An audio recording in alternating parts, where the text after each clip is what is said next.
Bonjour à tous, content de vous retrouver pour une petite vidéo sur un genre un peu méconnu et sur une collection qui est sortie il y a un grand nombre d'années. Alors, vous pouvez trouver ce genre de film dans les caches ou les caches Marters, Cash Express, voilà, dans les solderies. Mais je pense que ce sera très difficile pour vous de les trouver en neuf. Bon, c'est pas bien grave parce que la plupart sont dans des éditions pas terrible, faut le dire. Souvent de mauvaise qualité, pas restaurés.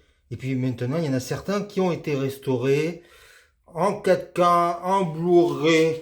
Donc voilà. Mais aujourd'hui, je vais vous parler du KPDP. Donc c'est une collection qui a été sortie chez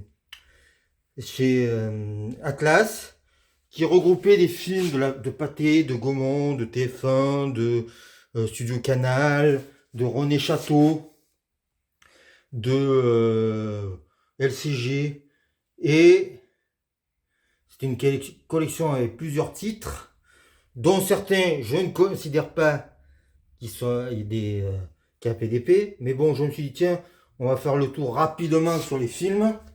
Et puis comme le 13 décembre sort le deuxième volet des Trois Mousquetaires, je me suis dit, c'est une sorte d'actu, puis ça peut vous donner envie de voir ce genre de film qui était souvent diffusé au moment de Noël, les après-midi, et souvent en vedette Jean-Marie. Alors voilà, le premier, c'est le Capitaine de André Hunebelle. Alors André Hunebelle, un des grands réalisateurs de ce genre, c'était un réalisateur de films populaires qui a eu beaucoup de succès à son époque, qui est surtout connu pour Les Fantomas et pour COC 117, mais qui est aussi connu pour Le Capitaine. Film d'aventure avec Jean-Marie qui est la vedette peut-être de ce genre. Alors je vais aussi parler des films qui ne sont pas dans cette collection parce que c'est vrai que là vous voyez Le Capitaine de André Bell et Le Masque de Fer, je pense que c'est de Pierre Gaspard 8. Mais par exemple Cartouche ou Fouan de Philippe de Brocagne, ils sont pas. Je pense qu'à l'époque, c'est des films qui n'étaient peut-être pas disponibles. Enfin bref. En tout cas, Le Capitaine, c'est vraiment de l'aventure. Euh, Ça va vite. C'est visuellement très beau. Il y a Bourville. C'est vraiment du cinéma populaire comme on pouvait le faire. Le Masque de Fer, c'est un film sympathique. Alors, c'est pas un des meilleurs, hein, mais voilà. Alors, Le Bossu reste peut-être un des plus grands classiques du genre. Faut dire que là, il y a un casting, alors toujours Jean Marais, Bourville, euh, et puis c'est tiré d'un livre de Paul Féval, extrêmement connu, qui a été fait et refait plusieurs fois, dont un de Broca avec Auteuil et Pérez.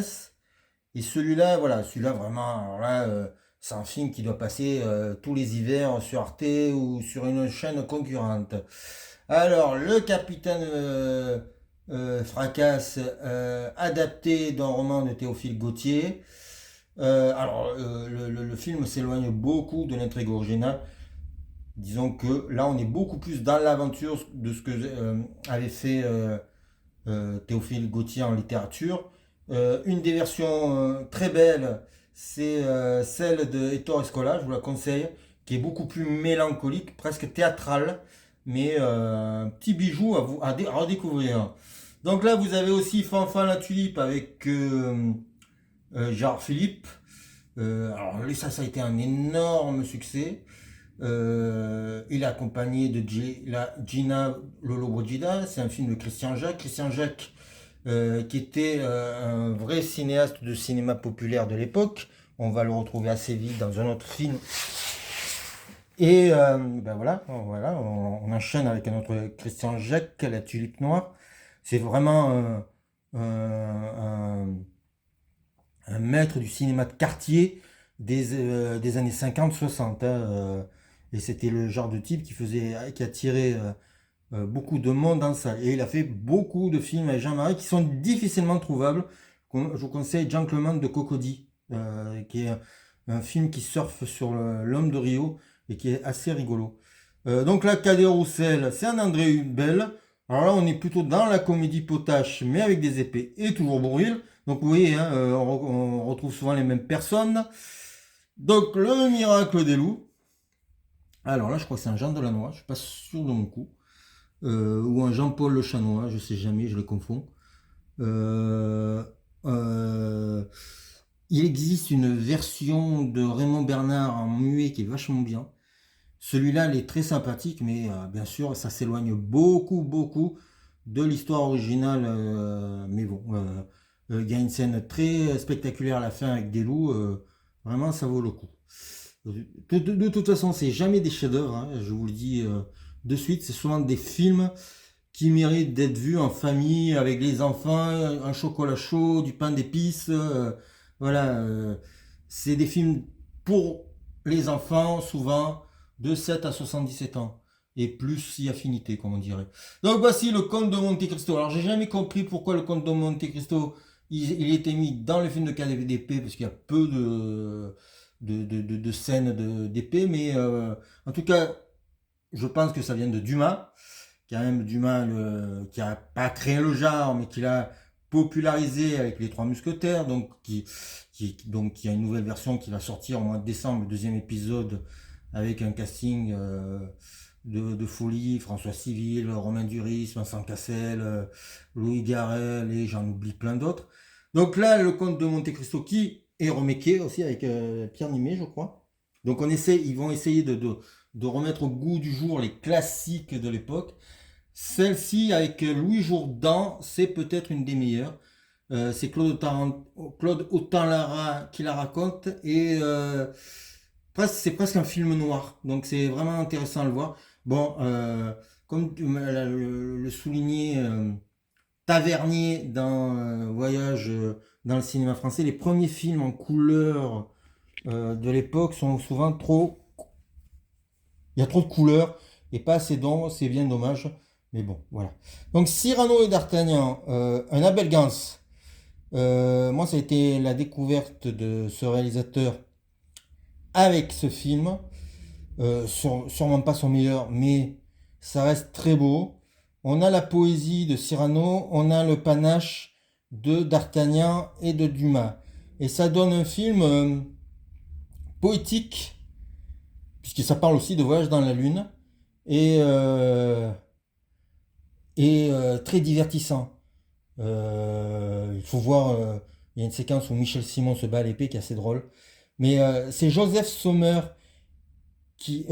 Ferrer, pardon, Joseph Sommer, c'est un autre acteur, je confonds. Joseph Ferrer, qui avait déjà joué Cyrano au cinéma et qui avait obtenu un Oscar, qui reprend son rôle, et là il est face à D'Artagnan. Il y a même une longue séquence où tout est en vert. Donc vraiment, je vous conseille de découvrir cette petite perle. Alors, l'affaire des poisons, alors c'est tiré d'un fait. Alors, je sais jamais quelle époque c'est, j'y connais rien en histoire, donc je vais pas m'émêler, mais en tout cas, il y a un casting prodigieux. Là, c'est du deux coins. Vous avez Daniel Dorieux, Viviane Romance et surtout Paul Meurice. Et il y a des scènes assez étonnantes, comme la mort d'un nourrisson, assez impressionnante. Donc, euh, cette affaire-là sera reprise dans la saga Angélique. Angélique qui est aussi un fleuron du KPDP, mais qui n'est pas dans la collection. Et qui, je vous conseille fortement de la regarder, cette saga des Angéliques avec Michel Mercier et Robert Hossein. Donc là, un Mandrin. Alors Mandrin, c'est un bandit de grand chemin euh, qui, a, qui a eu son heure de gloire et qui est mort tristement. Et plusieurs films ont été faits autour de lui. Ça serait étonnant, ça serait intéressant de faire un film sur lui avec la vérité historique aujourd'hui, me semble-t-il. Donc là, la tour de Nesle, je pense que c'est encore un Abel Gance. Euh, je sais plus en fait. Là, j'ai des trous. J'ai pas bien, j'ai pas bien révisé. Donc là, la première partie d'un autre mandrin. Alors là, je vous le dis de suite, hein, c'est compliqué à regarder. C'est des versions René Château. Les prises de son sont terribles. Tous les acteurs ont des voix nasillardes. Alors ne me demande pas pourquoi, j'en sais rien. L'acteur a une sale gueule. Je crois que c'est des films espagnols, enfin franco-espagnols. Euh, c'est pas génial, génial, génial. Ça se regarde, mais ouais, c'est quand même. Regarder les deux d'un coup, c'est quand même hardcore, hein, je vous le dis de suite. Alors, une autre version du Comte de Monte Cristo qui est pas mal aussi. Alors, beaucoup plus optimiste que la version de Claude Autant-Lara. Là, c'est Robert Vernet. Alors, Robert Vernet, c'est un réalisateur dont on a oublié qu'il était aujourd'hui, mais qui a fait énormément de films populaires. Il a même fait une autre version du Comte de Monte Cristo avec Jean Marais. Jean Marais a toujours désavoué le film parce qu'il détestait la vengeance au cinéma. Mais donc voilà, le Comte de Monte Cristo avec Pierre Will. Alors attendez, c'est toujours compliqué parce que voilà. Donc l'acteur c'est Pierre Richard Vilm. Et c'est un bon acteur, très théâtral, hein. Voilà, donc le jeu des acteurs, des fois, va vous paraître un peu, euh, oui, un peu dépassé, mais bon, c'était l'époque, c'était les années 50. Mais ça reste une très bonne version. Ensuite, on a les frères Corse. Alors là, c'est un italien, c'est presque du bis. Et c'est avec, alors c'est intéressant parce que là, c'est avec le concurrent direct de Jean Marais, Gérard Barré, qui se retrouve dans le Capitaine Fracas, si je ne dis pas de bêtises, qui a fait beaucoup de films de cap et d'épée, Gérard Barré, dont un Trois Mousquetaires. Alors je sais jamais si c'est Bernard Borderie ou un André Hunebelle, parce que ces deux-là ont fait souvent des films qui se comment dire, qui se concurrençaient. Et donc il y a il y a plusieurs versions des Trois Mousquetaires pratiquement fait à la même époque. Et donc Gérard Barré est une petite vedette des années 60. Il a fait même des San Antonio de Frédéric Dard au cinéma. Et puis après il est devenu antiquaire. Et puis quelques années plus tard, on l'a revu dans un film espagnol très célèbre qui est Ouvre les yeux d'aller Alexandro Amenabar, pardon. Donc là, un Scaramouche, encore avec Gérard Barré. Alors, il ne vaut pas la version de George Sidney, mais ça reste quand même du bel ouvrage. Parce que les Américains aussi ont fait des films de KPDP, souvent très beaux, en technicolor majestueux, avec beaucoup d'argent, et avec des acteurs comme Errol Flynn ou Stewart Granger. Donc c'est très bien, là, mais là dans la collection, la plupart des films sont européens. Donc Le Cavalier Noir avec Georges Gattari. Alors là, c'est une opérette, hein, donc là, c'est costaud. Il faut y aller, il faut en avoir envie. C'est pas terrible. Georges Guettari sourit tout le long, même quand il prend des beignes.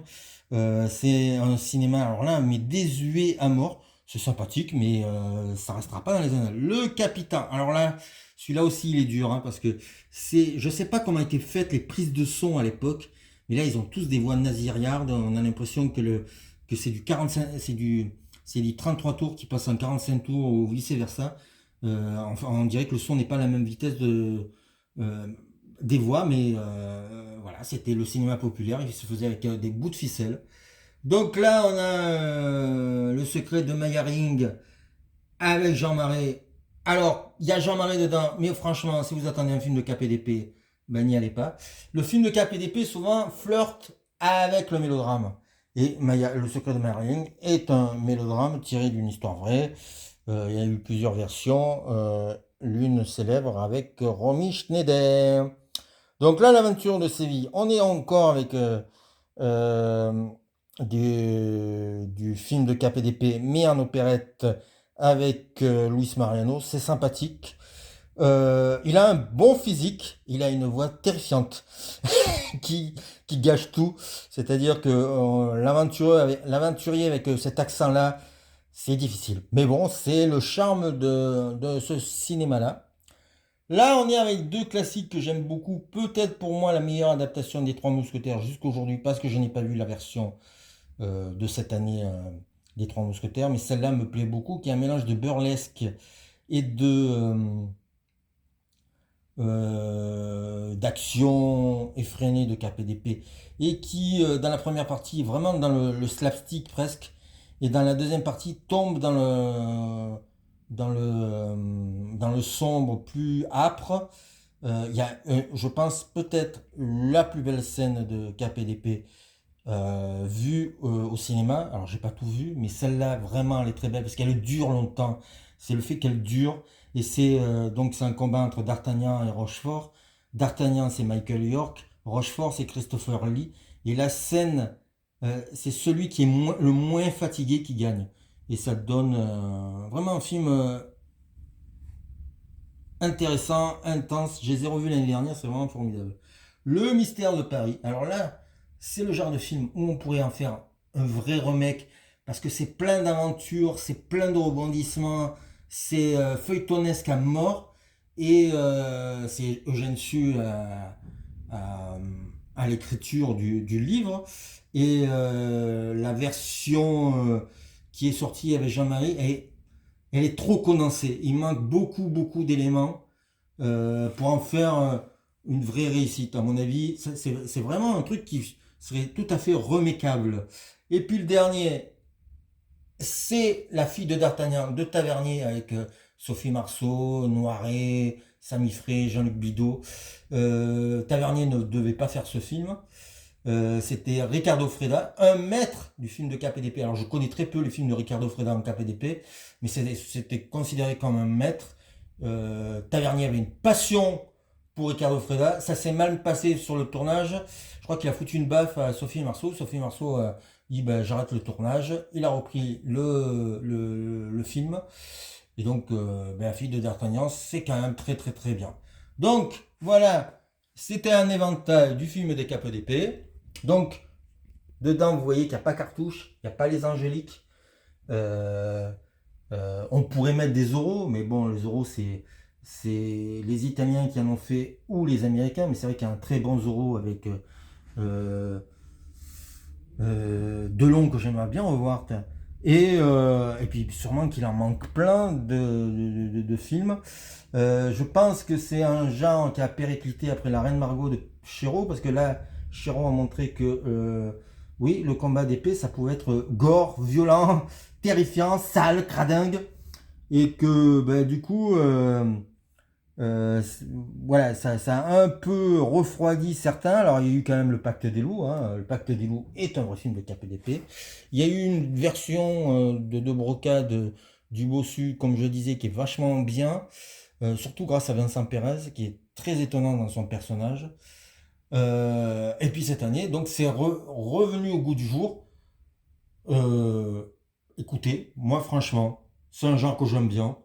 Et pour les fêtes de Noël, c'est toujours très agréable de les revoir. Merci pour votre écoute.